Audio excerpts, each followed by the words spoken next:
Well, good morning, Dick. Good morning. Let me ask you to introduce yourselves to the few people in town that don't already know you.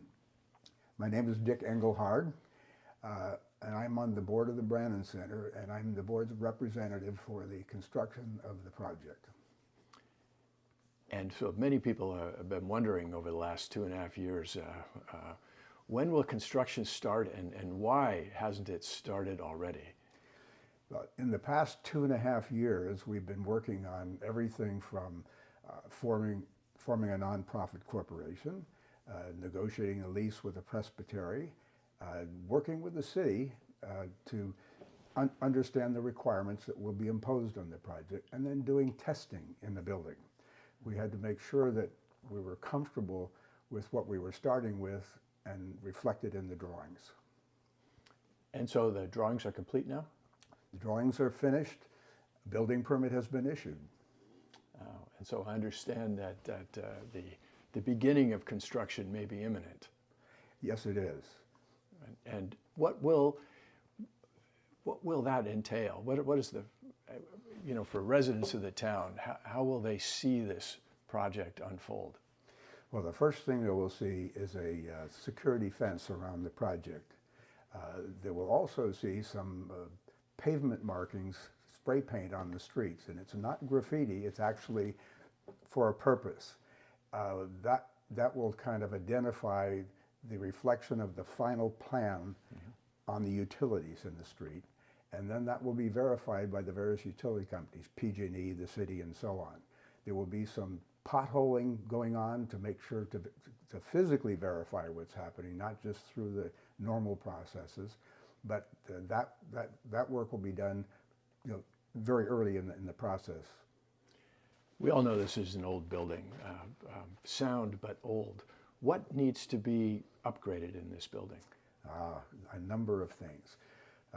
First, structural integrity for earthquake code. Everything has to be brought up to standard. Secondly, fire protection. The building will be fully sprinklered. Third, energy efficiency. The building has never been insulated. Now it will be insulated. So those are the principal things that have to happen. I think ADA is being engineered in? Yes, that is true. The old hydraulic lifts that were bringing people up into the various levels of the church have been removed, and now it will all be ADA compliant ramps everywhere that's accessible to the public. So once it starts, we'll see a fence. We'll see, now, why do the streets need to be worked on? What's necessary to do work in the streets? We have to connect the sewer system. It'll be a large, expanded, oversized sewer system. We'll have to connect that into the street. We have to connect water for fire protection and for normal use in the building. Utilities, PG&E and so on, have to come into the building as well. We'll be cutting the street to do that.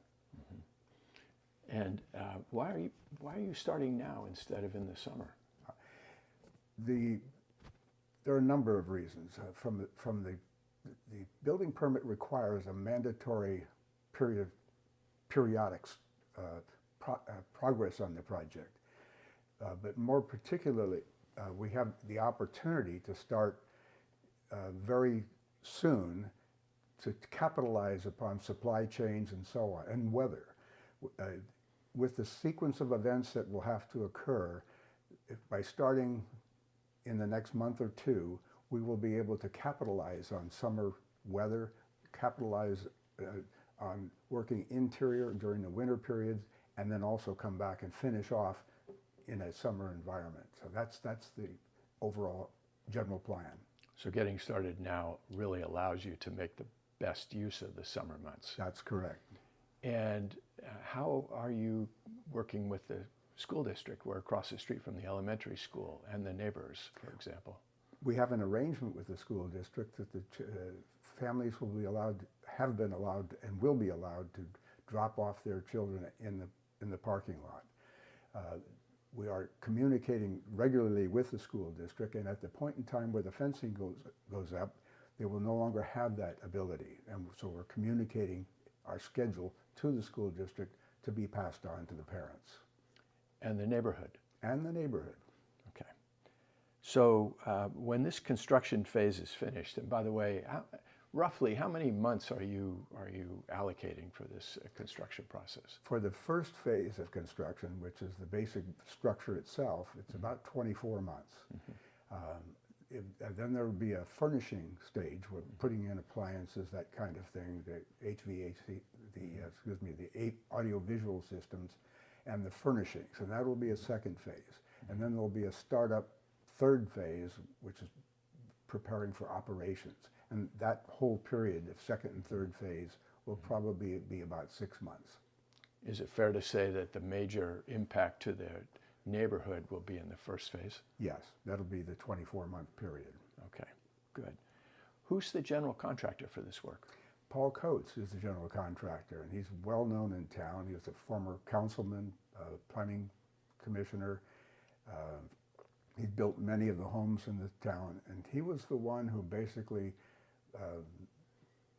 gathered some local Calistoga citizens to save this church and bring it back to the community. Mm-hmm.